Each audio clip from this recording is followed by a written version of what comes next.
Jones over here. He's only got 3 minutes because he's got class. Adrian, the best thing on the team? Adrian? I was joking. Absolutely not. Oh my God, Adrian!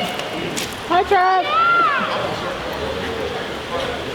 You look at Stanford on film. Just what stands out when you're preparing for them? Physicality. Extremely physical team, really smart.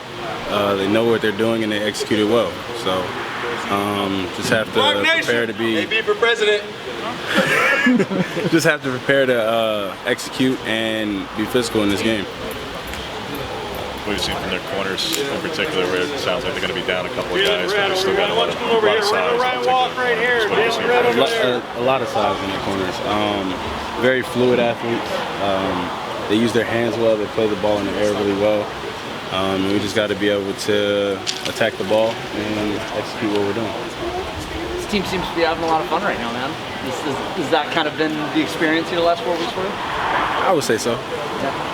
What's been the biggest thing just in terms of getting that chemistry together? I know we're kind of a few weeks removed from what last season sort of was in terms of being able to build it, but being able to hang out with each other off campus, being able to be in meeting rooms with each other. I'd imagine building this team through 4 weeks looks a lot different than it did through 4 weeks of last year. I would say just being around each other and being able to be around each other a lot more was the biggest part. And as you get around each other more, you get closer, and I feel like we're a family, so that's really big. What's going about Terrence recently gives you the confidence to throw to him in the end zone recently? The kid's talented. You watch him on film in the games, and he does it every day in practice.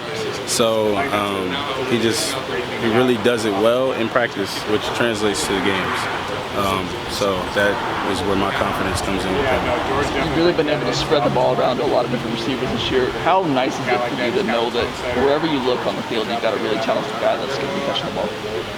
It's a blessing, to say the least. Honestly. I think his actions, he goes out there and tries to be physical. How do you go about defining success or grading yourself, maybe in terms of, like Joe mentions about like the goal is 65% completion percentage. I don't know if 3 more completions would have necessarily radically changed, your weekend last weekend. But how do you evaluate when you're looking back at yourself if you're playing well or achieving what you want? I'm very critical of myself, but at this point, we're winning, and it's the only stat that really matters. Worry about the other stuff later. Do you have a completion percentage in particular in your own head? I do. I'm not going to share it with you, but I do. Higher or lower than Joe's 65? Higher. So looks like the deal with the O-line, is that going to be a Monday tradition now? Taking out the guys? Absolutely. It was supposed to be earlier, but we had to work some things out. Starting rookie Arizona gave us some looks we didn't necessarily see on film.